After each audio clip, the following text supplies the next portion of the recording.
It's the only place I can be the boss, not at home. All right.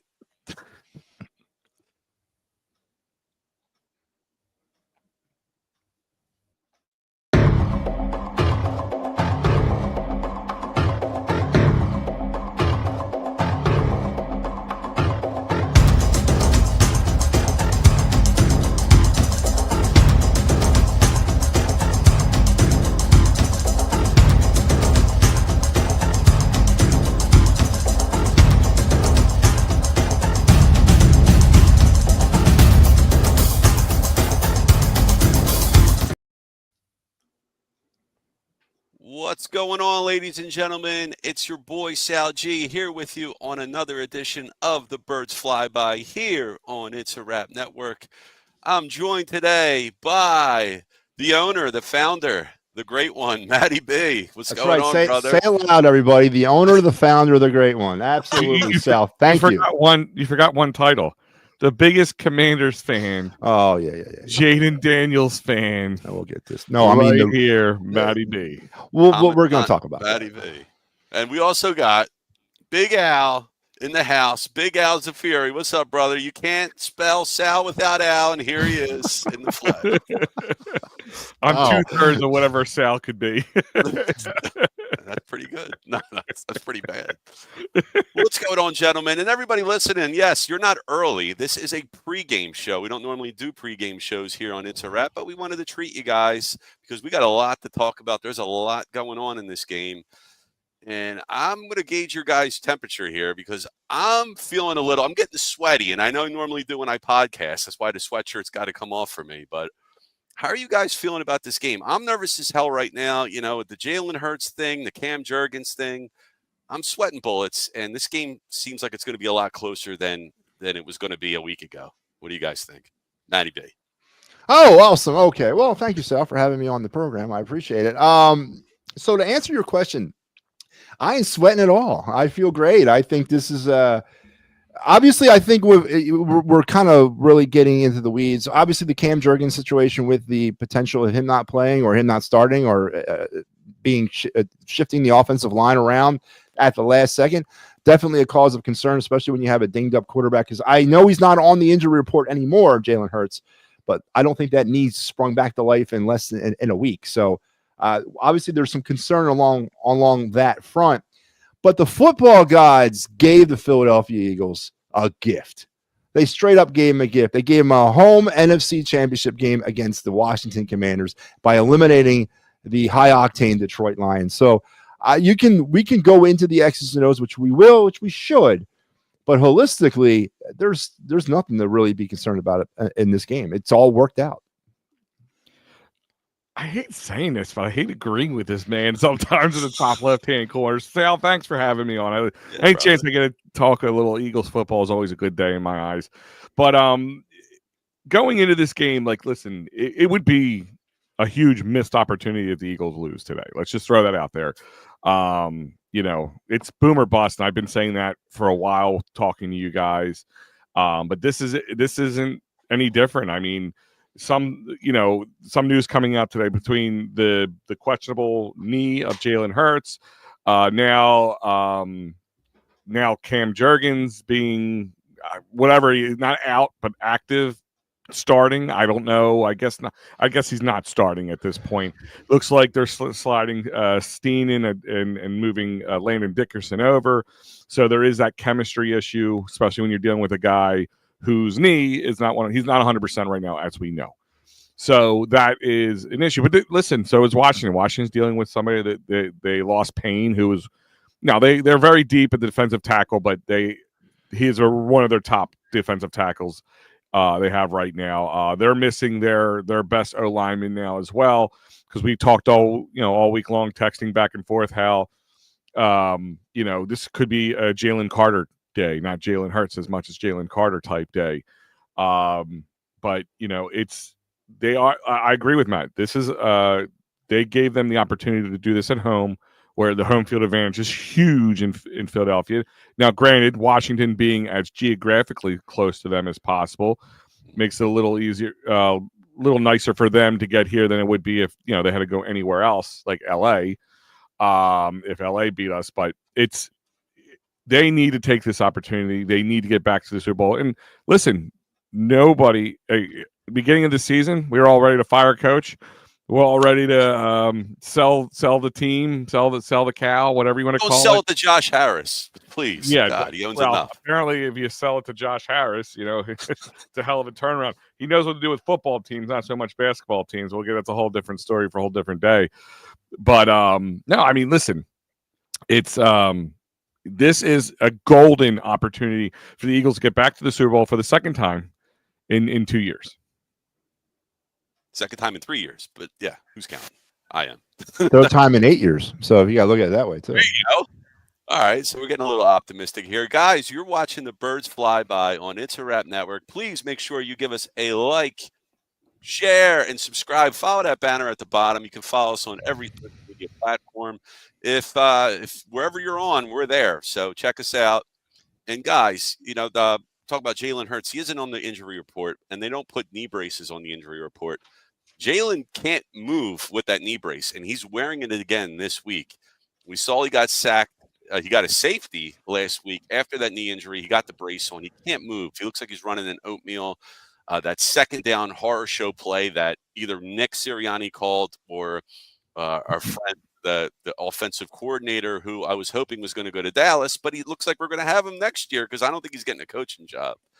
Kellen Moore. So does it worry you that the mobility of Jalen Hurts is probably going to be close to zero, if anything? He's not running. I'll take this. Yes, it does worry me. Jalen, doesn't have to be as mobile as we saw for the first couple of years here in Philly for him, but it does predicate a lot of the extending plays. Number one, the Saquon Barkley run ability. If he's not as mobile, they can attack him differently, which then takes a couple of his specialties away. But those two factors to me are the biggest problem with his mobility. I am not as worried about Jalen's knee as much as I'm probably worried about as the chemistry between him and Landon.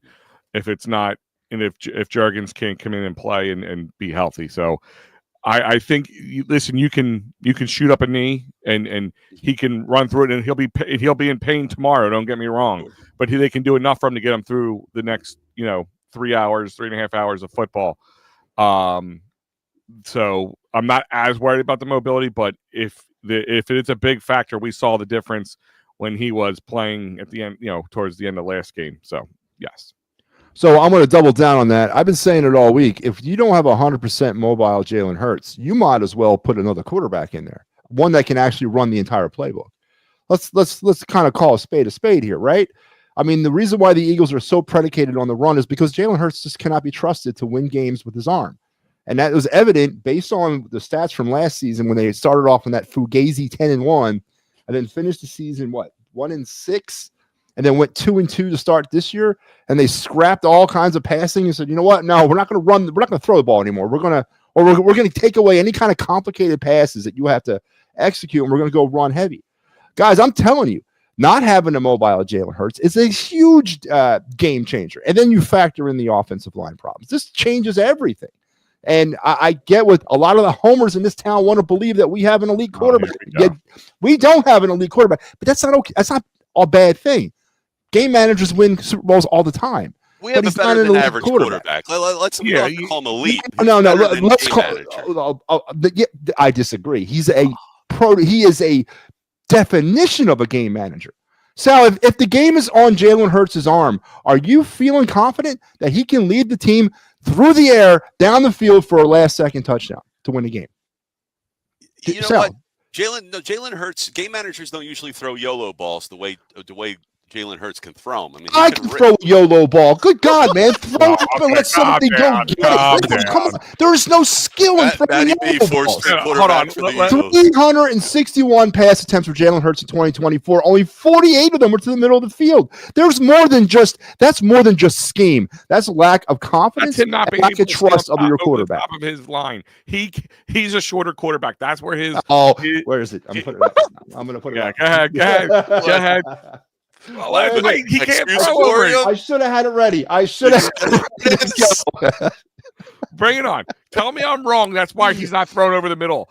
Because he can throw 40 yards down the field. He can throw left. He can throw right. He can do it all. He has a problem seeing over his own line. He is a shorter quarterback. It can happen. That is not an excuse. It's a factual thing. I didn't just make him shrink 4 inches in a conversation. That is not an excuse. It's a fact. Yes. Is it part of his weakness thrown over the middle? Absolutely. But that's what a good coach and a good coaching system does. You find the strengths and you exploit them and you work around the weaknesses. Yes, to answer your original question, if it's on Jalen's arm, I absolutely am not worried about it at all. If it's in on his arm, if I'm worried about him throwing the ball downfield 30, 40 yards, he can do it. Because you know what? He's got the ability on the other side to catch it. A jump ball from A.J. Brown. I will take A.J. Brown 9,000 times over anybody else. Smitty has the ability to make plays and play bigger than he is built. He can do that. And Goddard, too, if you give him the damn ball.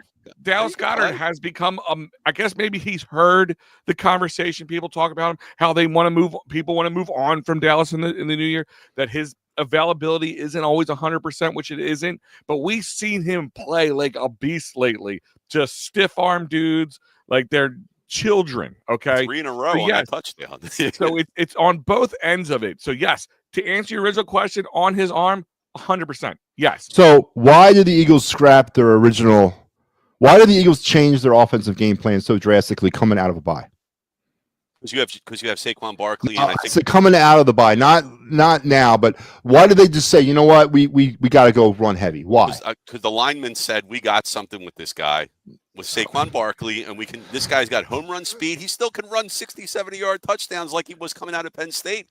He's 27, 28. So you're telling me that Jalen Hurts' 3-8 record in the last 11 games leading into the bye had nothing to do with the fact that the offense just wasn't working as designed, and that they had to change things because of some inabilities and deficiencies of the quarterback? Yeah, but I don't think it was just him. I think it's a schematics thing. What did I just say? I mean, I think the way they thought, listen, 2020, 23, right? Because you said it's been 3 years. No, it's only been 2 Super Bowls because the Kansas City's are going for 3-peat because they were in 2022, they were in the Super Bowl. It was the 2022 season, might have been 2023 when they were in the Super Bowl. But so here you go. You had they came off the Super Bowl. They came out. They had a good start in 2023. I agree with you, Matty B. I gave you your flowers when you said that. You were the only one of the few people, I should say, who saw through the mystique of the 10-1 start and beating, Patrick Mahomes and the Bills and all that stuff. You saw that, and this team fell apart and didn't know how to deal with adversity. 100%. 2023, they just imploded, if you want to use the term. Coming out in the in the beginning of this season, it looked like kind of the same stuff. Like they weren't willing to make some changes. But you know what do good teams do when they make mistakes? They in season adjust. When they're in games, they in game adjust. That's what they do. You can't complain about that. You can't complain when something goes wrong and they don't, and they make a change and then fix the problem. It's when they don't fix the problem. I mean, Andy Reid, we used to complain about that sometimes. There was a guy who wouldn't change his, wouldn't make any in-game adjustments. He stuck by what he was going to do. Even Doug Peterson, he stuck by coordinators who weren't the right fit for the job. And that's what ultimately got him fired. Yeah. You can't get upset when a team who did have a struggling start, in 2-2, lost some games they should have won, but and make the changes. You can't get upset about that. That's what good teams do. They when they get knocked down, they get back up. Because how many times have you seen a good team come out, like just start steamrolling players and steamrolling teams, and then they get a tiny bit of adversity and then they can't overcome it? That's what a winning team doesn't do. So I don't know. I get what you're saying. They had to make changes. They had to change the way they handled certain things. Part of it was probably how they schemed and had Jalen do what he did. But I think it's just how they drew up the game plan, how they practiced, how they everything they did, they changed a lot of. And we won't know exactly until probably 3, 4, 5 years down the line when, especially if they win the Super Bowl and they could talk about it very lightly. because this is where the mistakes were. And part of it was when I was complaining about Nick Sirianni in the beginning of the season was I thought he was the one with the most hubris. Just like I'm Nick Sirianni, I was just in the Super Bowl. You guys got to let me do what I do. Don't try to control me.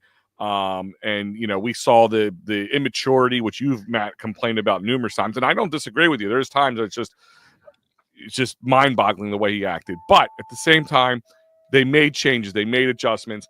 That's what good teams do. And that's why I'm very listen, not a lot of us going into this season, you go back to your predictions before week one.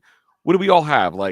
10, 11 wins, a safe 8, win. 9. You were 8. I'm just saying, even the biggest homers, excuse emporium owners, were at the 10-11 marker because we were being safe, looking at the schedule, looking what they had. I agree with your statement about teams make adjustments because you have to do that, and I agree. And I'm not bashing Jalen Hurts. I come off as a hater. I'm not. I get offended heavily by this elevated attitude towards him in the city when people get so defensive about attacking his elite status. He's not an elite quarterback, but that's okay. I don't think he is. It's okay that not to have an elite quarterback. And you, Al, I disagree. I disagree that they can flip the switch back if they have to. I don't think they can. If something happens and someone, God forbid, finds a way to stop Saquon Barkley, and by the way, this is one of the few teams that did stop. Matter of fact, the only team that found a way to stop Saquon Barkley, whether it was because of an injury to Jalen Hurts or CJ getting thrown out. He only 23 yards in the second half. Saquon. They put an immobile quarterback in there, and it changed the way they had to scheme things up. They didn't stop Saquon. Well, they had to tell me I'm wrong. I'm wrong. They stacked the box. And they told Kenny Pickett, beat us with your arm. They're going to tell Jalen Hurts to do the same thing today if he's immobile, if he can't move. Sure. They're going to say to Jalen Hurts to do the same thing. Now, it may not or may or may not work. Whatever. But my opinion is this is one of the only, if the team that's ever found a way to kind of beat the Eagles in their one layered offense of stopping Saquon, and then everything else falls apart. And my point is this: give a concussion to your quarterback. That's how they stopped it.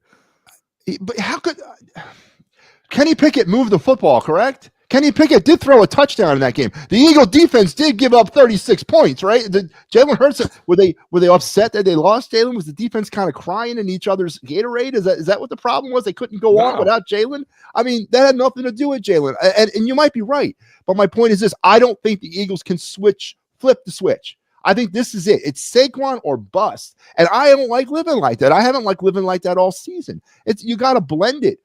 Jalen Hurts is not running Kellen Moore's playbook. He's running the Moriarty playbook. It's a combination of two different playbooks. Why do we bring Kellen Moore here? The quick hitters, the motion offense, the slants. We don't do any of that. We don't do any because Jalen Hurts can't do it. He still has problems reading defenses. He still holds on to the football too long. These are facts and reality, not homer fantasies, man. Quarterbacks against the blitz too. I mean, we're not going to give him his flowers where they need to be done.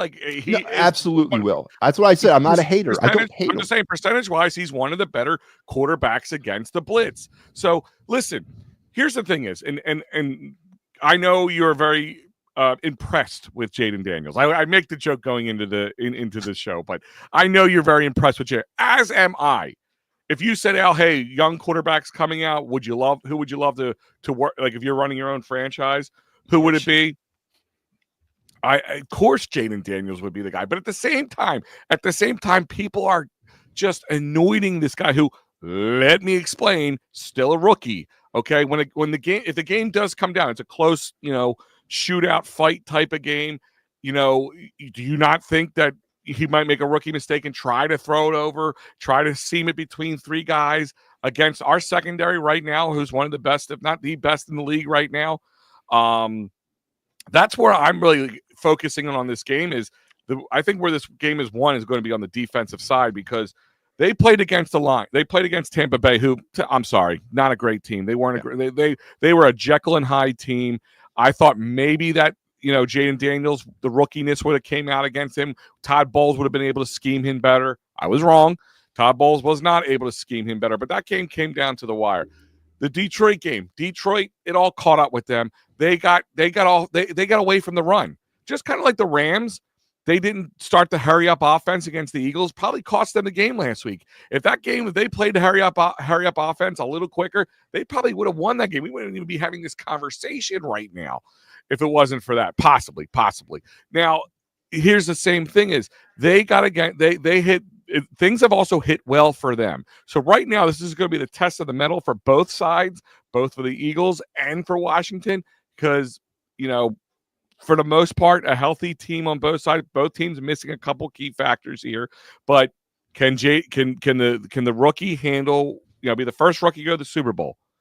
You know what I mean, and represent the NFC in the Super Bowl. It's a lot of pressure. This will be their fourth away game, I think, in a row now since Dallas in the last week. So a lot of different things coming up for them. It's going to make things a little bit more difficult for them.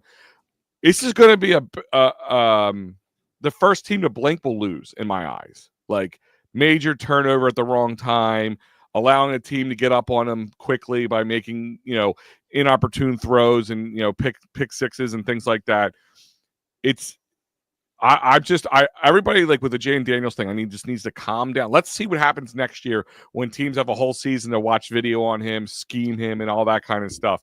But is he impressive? Yes. But could he be in over his head? We'll find out in the I think Jayden Daniels has been a good story. I'm not necessarily ready to anoint him the best. I mean, to me, there's only two elite quarterbacks in this league, and that's Josh Allen and Pat Mahomes. That's going to be a game later on today, by the way. But I'm not ready to anoint him the greatest. And again, let me reiterate, I am not a Jalen Hurts hater. I'm just not on board with the elitist crap. He's not elite. He's maybe 10th, 11th overall in the league, if that. I don't think anybody here I was saying this league about saying they're elite. Yeah. Well, I'm just saying, like, here's my thing: is the word elite. It's one of those things like the definition. The definition is kind of in flux. Like elite means you're the top of the top, the pinnacle, the best, right?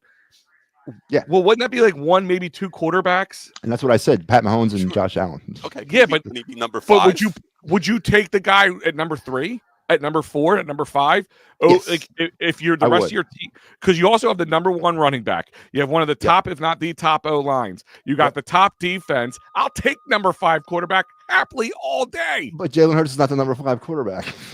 All right, like let's just say this: it's a copycat league.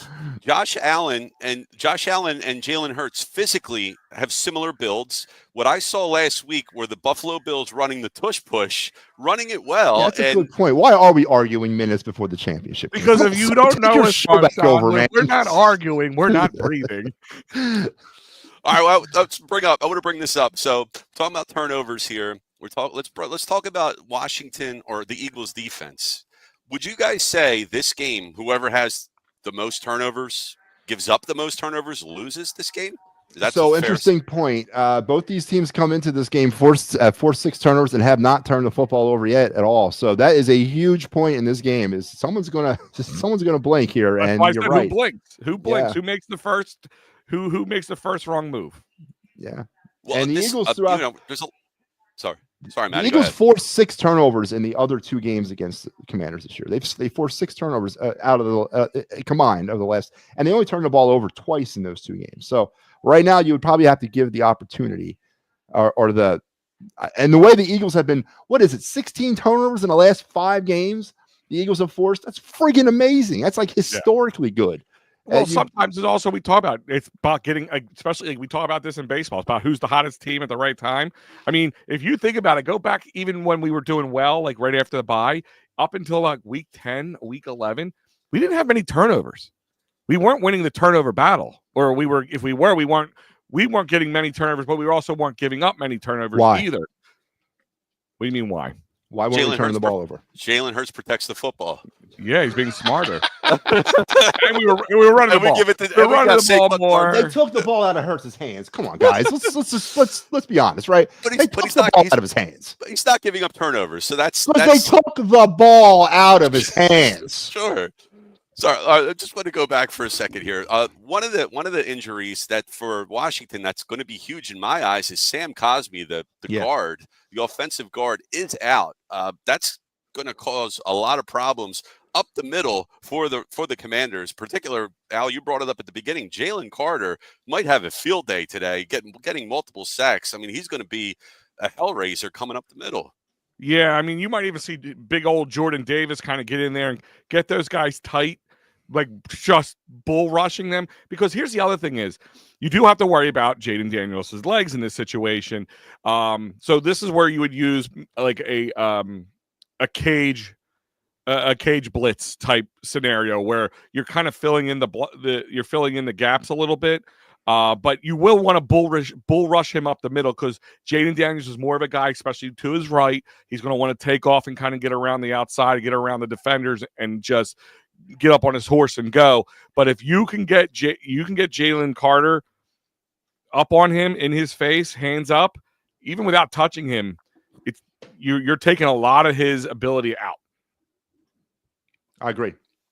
I absolutely agree. And that is a big time injury for the Commanders not to have him. Commanders aren't going to be able to run the football. I mean, that's my prediction. I don't think it's a bold one, but I don't think they're going to be able to run the football. When you mean run the football, what are you talking about? The running back or the quarterback? There's two different types of running games. The running backs, Austin Eckler and Brian Robinson, aren't going to be able to do squat. So you are going to solely have it in Jaden Daniels' hands. And sure, you can let that guy run around until he gets blue in the face, but that might be a detriment to him. It might tire him out. He can't do everything himself. So if Saquon can do everything himself, why couldn't Jaden Daniels do everything himself? Saquon can. I'm saying Saquon's been doing pretty much everything offensively himself. So why can't Jaden Daniels do the same thing for the Commanders? All right, listen. Even the best running backs, and ask him how it worked out with him in New York. They need a good offensive line. They need good pulling guards and pulling tackles. They need a quarterback who's going to hand the ball off to them correctly and not screw things up. And also, some of his yards are coming off nice little dump pop passes. So you can't say it's been all Saquon. But yes, is it Saquon? If you take Saquon out of the mix, is this team a lot different? Absolutely. Yeah, we're not winning without Saquon. I can guarantee that. Do I have that here? Hey, I'm going to show you guys. I don't have it here. Damn it! Never mind. There's another stat that it was a stat that I produced about. I think Saquon basically has accounted for like 38% of the Eagle total offense in 2024, and like 28% of their total touchdowns. So run him into the ground. It's significant if you take him out of the offense. Significant. No, absolutely. Yeah. I mean, it's funny because like you asked what happened at that bye week that changed. I don't even know. I wonder if Howie or even Jeff Lurie came down from the top office and said, "Yo, guys, I just spent $11-12 million on this running back here. Yeah. I got a Ferrari. We need to utilize him, drive him. He could be the driving." And like I said, if you go back to the draft and even before the draft, this last draft, I don't think any of us were thinking, or I'm sorry, not the draft, the free agency. I don't think anybody was sitting here going, what are the Eagles' needs? And it was high-end running back wasn't really what the thought process was. But when you have we saw what you can do with mediocre and good running backs with our O-line. Jesus, what could you do with one of the best, if not the best, in the league? I mean, that was a luxury ad. I wanted them to draft Bijan Robinson a couple of years ago. I was really upset that when they didn't draft him. I thought that's all we were missing was a high-end running back. And I thought that Howie going out to get him, and I gave him his props for that. It was a great move. Now, no one could expect it to work out the way it has. I mean, over 2,000 yards. It's amazing. It's been a great season. No, absolutely. But who's the hottest quarterback going into this game? Who's a hotter quarterback going into this game? Jaden Daniels or Jalen Hurts? Sal. Jaden Daniels, and he's your number 3 quarterback overall in the league, I would say. Right? Who's the hotter quarterback going into this game? It's Jaden. Yeah. I agree. Yeah, but like I said, it's all about the whole team in this case. Like we can't. It could. I'm not saying Jaden's not hot. And ride that horse. If I'm Washington, I'm riding. I'm Josh Harris. I'm riding that horse into the ground if I can. He did bring you to the dance. It's just he's going to learn like everybody else does. Take the advantage while you're at the dance. Eagles learned that hard truth a long time ago. When you're at the dance, take advantage of it. But we'll go. And you know what, Mike, as we end this off, let's go. Abso-freaking-lutely. If you want my prediction, since Mike gave his, I'll give you mine right now. I'm going to put, if everything stays where it's at, the Cam Jurgens thing does adjust things a little bit for me, but I'll go with my original thought waking up this morning, and I'm going to go 26-17 Eagles. Matty B, final prediction. My final prediction, 28-24, Raise Hell. Oh my goodness. And Zach Ertz has himself a game. Oh, wow. All right. I was going to say 25-23 Eagles because Jake Elliott misses an extra point. I was going to miss an extra point or two. Yeah. That's why I was trying not to think of a seven point, If that's a bet you can make in a sports book, it's probably off the board because I don't think they'll let you make that bet because it's probably going to happen. But yeah, Eagles win by 2. Al says they're going to win. Mike Lauro says they're going to win, but Matty B says the Commanders are going to win. It's his number 3. I have to. I got to go down on the Titanic here, man. I can't hop off the ship at this point. I know. He has been picking them against them all year long. All right. Yeah, well, it's game time, guys. I'm sure we're all going to watch the game now. So let's go watch it. Appreciate everybody hanging in, tuning in. Throw up a like, share, subscribe to It's a Wrap Network. Help us get all this hot content from It's a Wrap to you. Appreciate it. And we're going to see you on the post-game show. Al, you're going to be on the post-game show? Is that true? Why not? Why not? All right, Matty B, you might as well jump on too. No, I got the show tonight. I'm not. Just too much Matty B is not always a good thing. So I'm gonna cut He's back hedging the bet. He's hedging the bet. That's all right. Well, no, I got my show tonight, man. I don't want to It's too much of me, man. All right. But you'll chime in if the Commanders win, I'm sure. All right. So guys, I will not actually. I am not. Listen, I am not going to be happy if they do. So I just want everybody to understand that too. I'm not going to be happy if the Commanders win. Josh Harris raising that trophy on the link and the Lincoln Financial Field. Man, imagine that. I just vomited in my mouth. No. All right, guys. It's game time. I got to go to the game now. I'll talk to you guys later. Take care, everyone. Let's have a good game. Go Eagles. Peace. I missed my mark again. I always do this. And we'll get it eventually. I'm just going to grab a video. Random.